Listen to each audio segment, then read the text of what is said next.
ख्वाहिशें भले ही छोटी सी हों, लेकिन उन्हें पूरा करने के लिए दिल जिद्दी होना चाहिए। अगर आपको लगता है कि लाइफ में बहुत टेंशन है और किसी इंस्पिरेशन की जरूरत है, तो आपको एक ऐसी पर्सनैलिटी के बारे में जानना चाहिए जिसने बचपन से ही अपनी लाइफ को अपने ढंग और अपनी शर्तों पर जीना शुरू किया। जी हाँ, इस वीडियो में हम ऐसी ही एक ग्रेट इंस्पिरेशन कंगना रनौत की बात करेंगे, जिसे क्वीन ऑफ बॉक्स ऑफिस भी कहा जाता है। तो आइए हम इनकी लाइफ को करीब से देखते हैं। कंगना का जन्म 23 मार्च 1987 को हिमाचल के एक गांव बामला में हुआ था। उसकी मां आशा एक स्कूल टीचर रह चुकी हैं और उसके पिता अमरदीप बिजनेसमैन हैं। उनकी एक छोटी बहन है जिनका नाम रंगोली है, जो दिखने में कंगना जैसी दिखती है। इनका भाई अक्षित एक पायलट है। कंगना बचपन में अपने परिवार के साथ एक बड़ी पुश्तैनी हवेली में रहती थी। कंगना एक अमीर परिवार से आती है, लेकिन फिर भी उसके माता पिता लड़के और लड़की में भेदभाव रखते थे। लेकिन कंगना ने कभी भी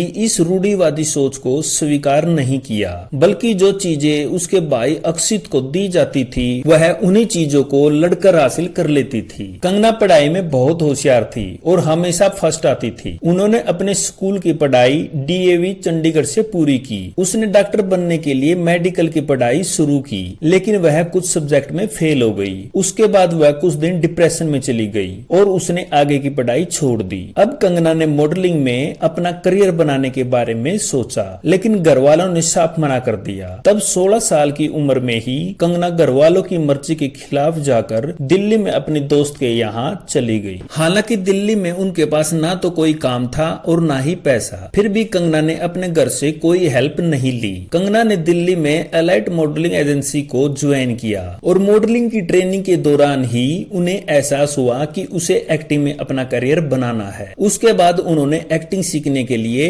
अस्मिता थिएटर ग्रुप दिल्ली को ज्वाइन किया। हालांकि उनके पास पैसे नहीं थे, तो वह अपने खर्चे निकालने के लिए मॉडलिंग शो में पार्टिसिपेट करती थी। कई बार तो उनके पास खाने तक के पैसे नहीं होते थे, लेकिन मन में कुछ बड़ा बनने का सपना जो था, इसलिए उसने हर बुरी से बुरी सिचुएशन का डट कर सामना किया। एक बार कंगना फैशन शो के लिए मुंबई गई हुई थी। वहां वह रेस्टोरेंट में खाना खा रही थी। वहीं पर फेमस डायरेक्टर अनुराग बासु भी थे, जो इन दोनों अपनी फिल्म गैंगस्टर के लिए न्यू कमर हीरोइन की तलाश में थे। जैसे ही उनकी नजर कंगना पर पड़ी, उन्होंने कंगना को अपना कार्ड देते हुए ऑडिशन के लिए आने को कहा। कंगना ने पहले डायरेक्टर अनुराग बासु को देखा नहीं था, इसलिए उन्हें यकीन नहीं हुआ, लेकिन फिर भी वह ऑडिशन के लिए चली गई और पहले ही ऑडिशन में उसे एज ए मेन हीरोइन चुन लिया गया। दर्शकों को यह मूवी काफी पसंद आई और हिट भी रही। कंगना को इस मूवी के लिए नेशनल अवार्ड भी मिला। उसके बाद कंगना के पास ढेरों फिल्मों के ऑफर आने लगे और उन्होंने एक के बाद एक हिट फिल्में दी। आज कंगना बॉलीवुड की नामी हीरोइन में से एक है और दर्शक भी उन्हें उनके एग्रेसिव एटीट्यूड के लिए पसंद करते हैं। आज के लिए बस इतना ही। मिलते हैं नेक्स्ट वीडियो में।